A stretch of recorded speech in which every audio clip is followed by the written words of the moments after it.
à toutes, bonjour à tous. Écoutez, bienvenue dans cette vidéo. Comme vous pouvez le voir, je suis pas en extérieur aujourd'hui. Je vous dis souvent que je sors par tous les temps et vous m'avez vu sortir par tous les temps. Mais franchement, aujourd'hui, entre le soleil qui se lève très tard, les lumières qui sont très basses et comme vous pouvez le voir, la pluie qui résonne un peu sur le Velux, donc j'ai pas eu vraiment le courage de sortir et donc je vous propose pour cette semaine une vidéo en intérieur et je vais vous parler de quelque chose qui pour moi est quelque part important et qu'on n'a pas vraiment eu l'occasion d'aborder ensemble. C'est les réglages que je fais sur ma caméra pour être beaucoup plus efficace lorsque je suis sur le terrain pour prendre mes photos. J'étais en train de faire le montage de la vidéo et je me disais que ce serait intéressant de faire un petit flashback sur 2023. Donc tout au long de cette vidéo, je vais vous montrer mes 3 images préférées de 2023 et on commence par l'image numéro 3. Eh bien écoutez, depuis je pense le mois de septembre-octobre, il y a bien longtemps que j'ai pas eu une séance photo comme celle-ci. Je sais plus où donner de la tête, pour être honnête. J'étais sur le chemin du retour pour aller faire photographier ces rochers qui sont effectivement dans l'ombre. Et puis voilà ce que j'ai trouvé.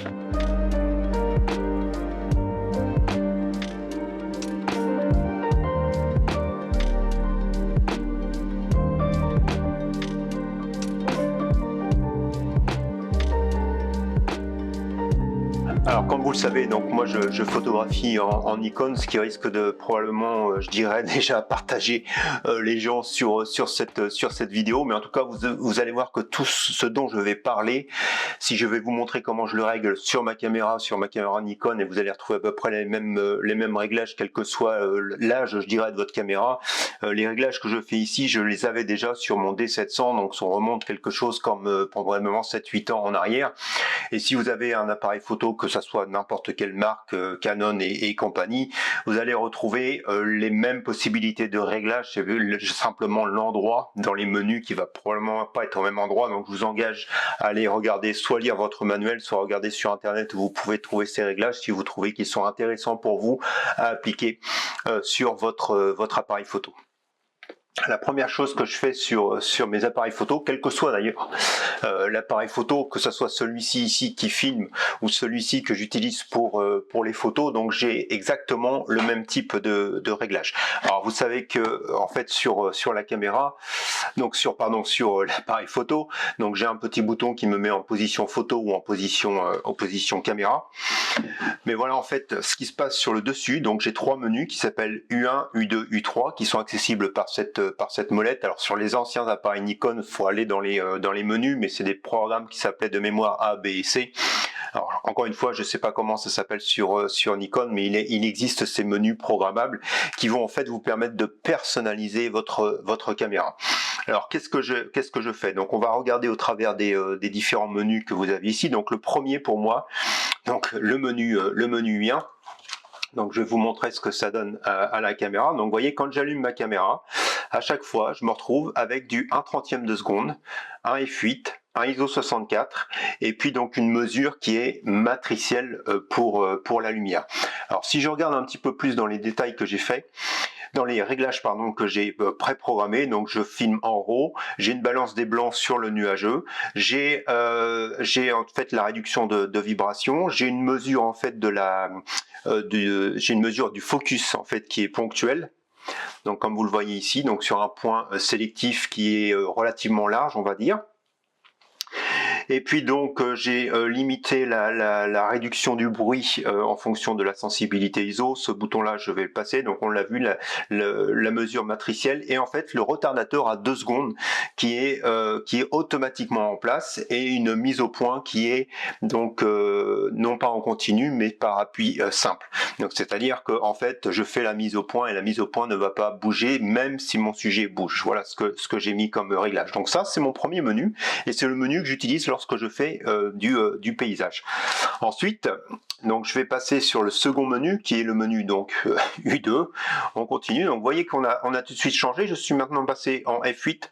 Je suis sur du ISO 200. Je suis sur du 1/125e de seconde. J'ai une mesure pondérée centrale et puis j'ai le point de mise au point qui est beaucoup plus sélectif. Et si on regarde un petit peu plus en détail dans les menus, donc vous voyez que sur la balance des blancs, je suis passé en flash. J'ai retiré le retardateur. Et tout simplement, c'est le menu que je vais utiliser lorsque je fais du portrait, c'est-à-dire lorsque j'utilise ma caméra dans des repas de famille, des choses comme ça pour faire du portrait.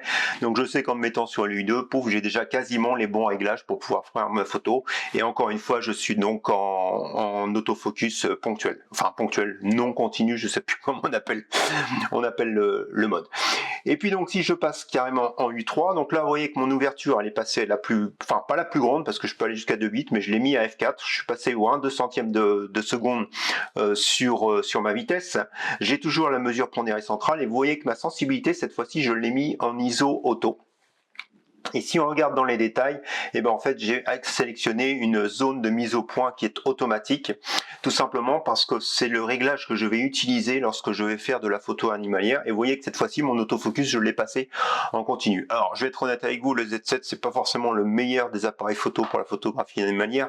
Quand je suis en animalier, je prends celui-ci, donc le Z6 II qui est en train de me filmer, parce qu'en fait il a justement lui au niveau de la mise au point non plus forcément la zone automatique, mais une zone vraiment animal et qui marche super bien pour capter les animaux en mouvement et faire la mise au point automatiquement sur l'animal qui bouge. Alors on n'en est pas au niveau du Z9, mais en tout cas c'est super intéressant, donc c'est plutôt celui-ci que j'utilise. Mais tout ça pour vous dire que vous voyez ces trois réglages qui sont donc paysage, portrait et animalier, ils sont dans ma caméra. Et si vous voyez, je vais par exemple changer le réglage ici, je vais éteindre ma caméra, et donc quand je rallume ma caméra, la caméra est redevenue, vous voyez, à la vitesse du 1/2 centième, donc elle est revenue sur le réglage initial. Donc à chaque fois que je démarre ma caméra, sur ces modes-là, je sais exactement d'où je pars. Donc je sais que mon ouverture est au plus grand, ce qui va me permettre de capter ma vitesse au 1/2 centième, et donc je vais pouvoir, si je suis dans de bonnes conditions, soit bouger mon diaphragme en le diminuant ou en l'augmentant, de la façon dont je veux, pour aller finalement faire le réglage optimal par rapport aux conditions dans lesquelles je me trouve. Donc je trouve ça c'est super intéressant, parce que vous n'avez pas à chaque fois à refaire les réglages, et donc vous gagnez énormément en efficacité lorsque vous êtes sur le terrain.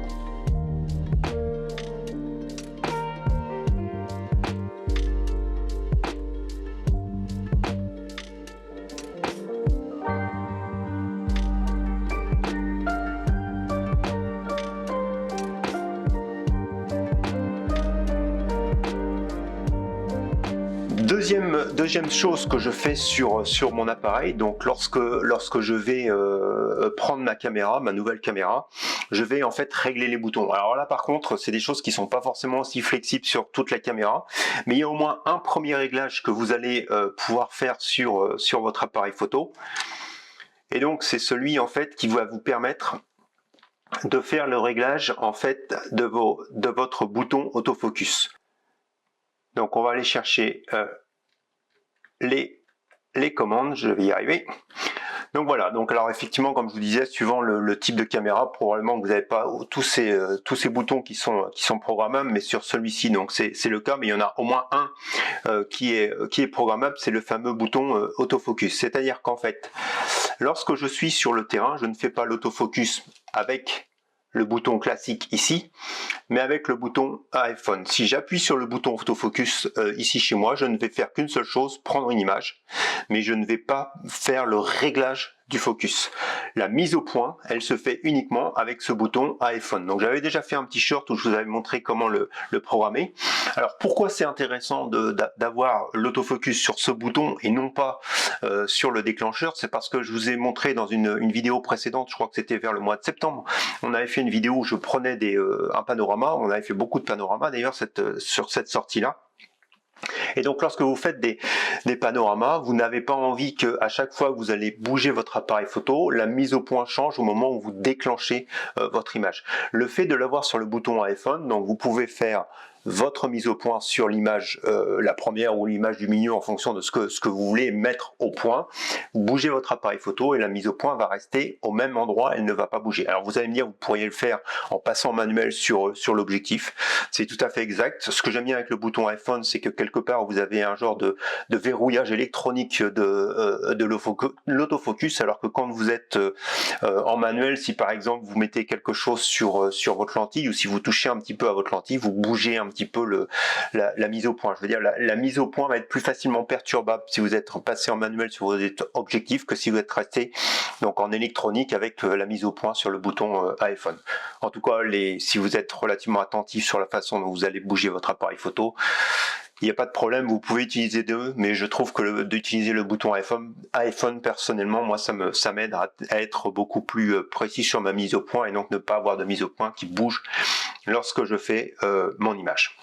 Alors ensuite, toujours au même endroit, donc sur le réglage des commandes, donc en fait il y a beaucoup de possibilités qui s'offrent sur cet appareil photo là. Alors là ça va vraiment dépendre des appareils photo, mais en tout cas si vous le voyez ici sur le côté, j'ai deux boutons sur le côté de mon appareil, et donc ces deux boutons là sont eux aussi programmables. Donc il y en a un premier que j'ai utilisé, comme vous le voyez, pour faire le réglage de mon bracketing. Donc très rapidement j'accède à mon bracketing, et puis le second, voilà, j'appuie pas sur le bon, va me mettre le quadrillage sur mon écran. Donc ça va me permettre, lorsque je fais ma composition, d'avoir le quadrillage, et puis une fois que je rappuie sur le bouton, je retire mon quadrillage. Donc c'est quelque chose qui est assez intéressant puisque j'ai accès à ces fonctions là relativement rapidement. Donc là c'est exactement au même endroit que cela se règle.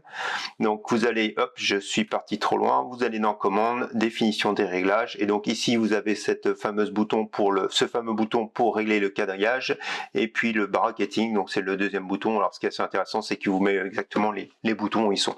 Je vous passe sur les autres boutons parce que c'est pas forcément disponible sur toutes les caméras, mais en tout cas voilà, c'est les réglages que je fais de manière constante à chaque fois que je prends une caméra en main, et l'avantage c'est vraiment d'avoir toujours la même fonctionnalité au même endroit. Donc avant j'avais pas forcément sur mon D800, je pouvais déjà avec des boutons avoir le bracketing et le quadrillage. Sur le D700 je pouvais pas avoir, mais en tout cas au fur et à mesure que je change mes caméras, je m'arrange toujours pour que les réglages soient les mêmes d'une caméra à une autre, et comme ça quand vous prenez votre caméra en main, vous êtes beaucoup plus efficace parce que tout de suite vous savez où sont les boutons et ce que va donner vraiment le bouton. Je sais que le bracketing avant je l'utilisais très peu parce qu'il fallait que je recherche dans les menus, et donc quelque part ça m'embêtait parce que je me demandais toujours où c'était dans les menus. Donc je faisais mon bracketing en manuel. Alors, encore une fois, c'est quelque chose que vous pouvez faire, mais vous l'avez vu encore une fois la semaine dernière pour le lever de soleil, j'ai juste eu à toucher mon bouton, j'avais fait 5 images à 0,3 d'incrémentation sur chacune des images, et en plus après je n'ai plus qu'à lancer. J'avais fait la mise au point avec le bouton donc iPhone. J'avais aussi mon retardateur de 2 secondes, donc j'avais une bonne stabilité et une bonne mise au point à chaque fois qui ne me bougeait pas à chacune de mes images. Alors cette image numéro 1 me plaît pour tout un tas de raisons, à mi-chemin entre le paysage et l'animalier, mais surtout elle traduit bien le fait qu'en photographie, il faut être là, au bon moment, au bon instant, et aussi avoir un petit peu de chance pour capturer des images, des choses qui ne vont durer qu'un tout petit moment, et c'est ce que j'ai réussi à faire avec cette libellule et la rosée qui s'est posée sur ses ailes et sur son corps.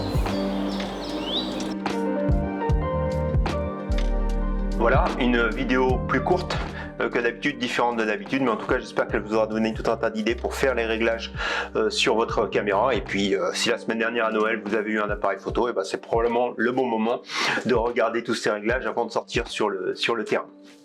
La journée est aussi particulière, c'est la dernière journée de l'année, donc je vous souhaite à tous et à toutes un bon réveillon. Bien sûr, on va se retrouver l'année prochaine, j'ai plein d'idées en tête pour l'année prochaine sur la chaîne, et j'ai plein de choses aussi qui me trottent dans la tête depuis quelques moments, donc je vous expliquerai ça un petit peu plus la semaine prochaine, dans la prochaine vidéo. Mais en tout cas, en attendant, je vous souhaite un bon dimanche, une bonne semaine, et puis on se dit à l'année prochaine pour de nouvelles expériences photographiques. Au revoir, à bientôt.